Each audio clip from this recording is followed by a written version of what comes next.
ইনশাল্লাহ আমরা যে কমিটমেন্ট করেছি নির্বাচনের পূর্বে আমরা প্রতিটা কমিটমেন্ট আগামী 59 মাসের মধ্যে ইনশাল্লাহ বাস্তবায়ন করব।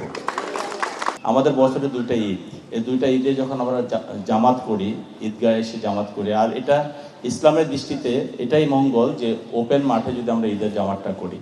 তো ঈদের জামাতের পাশাপাশি কিন্তু আরেকটা কাজ আমাদের রয়ে গেছে, সেটা হলো আমরা যখন মৃত্যুবরণ করব বা আমরা যখন মৃত্যুবরণ করি, আমাদের এই এলাকায় কিন্তু জানাজা দেওয়ার কোনো জায়গা নেই মসজিদ ছাড়া, এবং সবগুলো মসজিদে কিন্তু জানাজা দেওয়ার পরপর জায়গা থাকে না। তাই কাজেই আমাদের জানাজার জন্য এই জায়গাটা ব্যবহার করতে হবে, সেদিকে আমাদের দৃষ্টি রাখতে হবে। কাজেই এই জায়গাটা যাতে সবসময় পবিত্র থাকে, ভালো থাকে, কারণ জানাজা তো পবিত্র জায়গায় করতে হয় নাকি। তো যদি জানাজা পবিত্র জায়গায় করতে হয় তো আমাদের জায়গাটা ভালো রাখতে হবে, ভালো থাকতে হবে, সেদিকে দৃষ্টি রাখতে হবে। এবং এই এলাকায় যারা বসবাস করেন, আমাদের সামনে আমাদের বিএনপি নেতৃবৃন্দ সহ এলাকার মুরব্বীরা আছেন বা অন্যান্য এলাকার মুরব্বীরা আছেন, আপনাদের খেয়াল রাখতে হবে যে একটা সুন্দর জিনিস সুন্দর করে ধরে রাখার দায়িত্ব কিন্তু এই যে আমরা যারা আছি, আমরা এখানে আজকে কথা বলে চলে যাব, হয়তো আবার কোনো কারণে আল্লাহ মাফ করুক কোনো জানাজায় আসবো বা কোনো অকেশনালি আমরা আসবো, আমরা তো ডেলি আসবো না, কিন্তু আপনারা কিন্তু এখানে রেগুলার থাকবেন। আপনারা খেয়াল রাখবেন যে এই জায়গাটা যে সুন্দর করে আমরা আজকে উদ্বোধন করে দিয়ে যাচ্ছি, জায়গাটা যাতে সেরকম সুন্দর থাকে এবং পরবর্তী যাতে পবিত্র থাকে, আমরা যাতে কালকে সকালে যদি একটা জানাজা হয় আমরা যদি এখানে এসে দিতে পারি, সেদিকে আপনারা একটু দৃষ্টি রাখবেন। আপনারা দেখেন, আপনারা গত 12 ফেব্রুয়ারি আপনারা আমাদেরকে নির্বাচিত করেছেন, বাংলাদেশের প্রধানমন্ত্রী করেছেন বিএনপি চেয়ারম্যান জনাব তারেক রহমান সাহেব। তো আজকে যিনি বাংলাদেশের প্রধানমন্ত্রী হয়েছেন, তিনি কিন্তু ওনার প্রতিটা কমিটমেন্ট বাস্তবায়ন করতে যাচ্ছেন। এই এক মাসে আমরা গত 17 তারিখ আমরা শপথ নিয়েছি, আজকে আরেকটি 17 তারিখ, অর্থাৎ ফেব্রুয়ারির 17 তারিখ আমরা শপথ নিয়েছি, আজকে মার্চ মাসের 17 তারিখ। আমাদের নেতা জনাব তারেক রহমান তিনি যে নির্বাচনী কমিটমেন্টগুলো করেছেন, যে ইশতেহারে যা যা ছিল, আপনারা দেখছেন যে প্রতিটা জিনিস বাস্তবায়নের পথে আমরা এক ধাপ এগিয়ে গিয়েছি। আপনারা আমাদেরকে নির্বাচিত করছেন 60 মাসের জন্য, আর এখন চলতেছে 1 মাস মাত্র, আজকে শেষ হলো। কাজেই এই 1 মাসে যে নির্বাচনী কমিটমেন্টগুলো বাস্তবায়ন করছে, সেগুলো দেখলে আপনাদের কি মনে হয় যে তারেক রহমান বাংলাদেশে যে কমিটমেন্ট করছেন সম্পূর্ণ কমিটমেন্ট পূরণ করতে পারবেন ইনশাআল্লাহ? আমরা বলছি যে আমরা মানুষকে সেবা করার জন্য এসেছি, আমরা যে শোষণ করার জন্য আসিনি। এখানে অতীতে অনেকগুলো অপকর্ম আছে, এই 17 বছরে আপনারা অনেক নির্যাতন নিপীড়নের শিকার হয়েছেন। আমরা কিন্তু কোনো পরিবারকে, কোনো রাজনৈতিক কর্মীকে সে ধরনের নির্যাতন নিপীড়ন করতে চাই না। তবে হ্যাঁ, যারা অন্যায় করেছে, যারা অপরাধ করেছে, দেশের প্রচলিত আইন অনুযায়ী তাদের বিচার হবে, সে যাই হোক, প্রচলিত আইন অনুযায়ী বিচার হবে।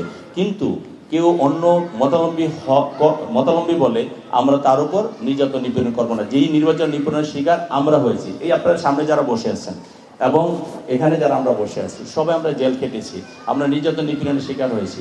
এই 2008 থেকে আমাদের 2000, আমি যদি 7-এর কথা বলি, 7-এর প্রথম থেকে আমরা বিএনপি পরিবার সহ দেশের অনেক পরিবার অনেক নির্যাতন নিপীড়নের শিকার হয়েছে, হত্যার শিকার হয়েছে, গুমের শিকার হয়েছে, নির্যাতনের শিকার হয়েছে, জেলখানার শিকার হয়েছে। তা আমরা যেভাবে নির্যাতন নিপীড়নের শিকার হয়েছি, আপনারা দেখেন যখন 5ই আগস্ট 2024 যখন এই দেশ রাজনৈতিকভাবে পুনরায় নতুন জীবন পেলে, তখন কিন্তু মানুষ মনে করেছিল দেশে 3 দিন সরকার ছিল না, যে দেশে কি জানি কি হয়ে যায়। দেশে কিন্তু কিছুই হয়নি। সেটা রক্ষা করেছে কে? সেটা রক্ষা করেছে আমাদের আজকের প্রধানমন্ত্রী বিএনপি চেয়ারম্যান জনাব তারেক রহমান।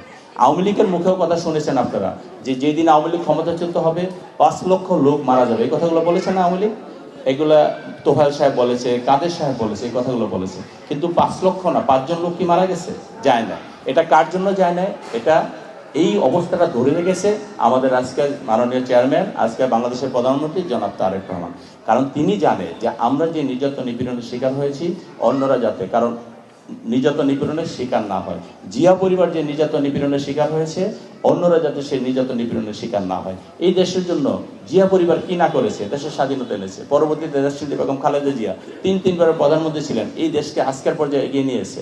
এবং এই 17 বছর বিদেশে থেকেও আমাদের নেতা জনাব তারেক রহমান আন্দোলন সংগ্রাম করে দেশের মানুষকে ঐক্যবদ্ধ করেছে একটি ফেসিবাদের পতন ঘটানোর জন্য। দেশের মানুষকে ঐক্যবদ্ধ করে দেশের মানুষ জনাব তারেক রহমানের উপর আস্থা রেখেছে এবং তিনিও দেশের মানুষের উপর বিশ্বাস রেখেছেন। আমি বিশ্বাস করি আগামী দিনগুলো, বাকি যে 59 মাস আছে, আপনারা জনাব তারেক রহমানের উপর আস্থা রাখেন, বিশ্বাস রাখেন। উনি যতগুলো নির্বাচনী কমিটমেন্ট করেছে প্রতিটা কমিটমেন্ট বাস্তবায়ন করবে। আর আমি এবং শফিকুল্লাহ শফিকুল আমরা ওনার কর্মী হিসাবে, আপনাদের প্রতিনিধি হিসাবে ইনশাল্লাহ তারেক রহমানকে মাঠ পর্যায়ে সহযোগিতা করে ওনার যে বাস্তবতার ভিত্তিতে উনি যে কমিটমেন্টগুলো করেছেন, আমি নির্বাচিত প্রতিনিধি হিসাবে আপনাদের এখানে যে কমিটমেন্টগুলো করেছি ইনশাল্লাহ প্রতিটা কমিটমেন্ট আমরা বাস্তবায়ন করব।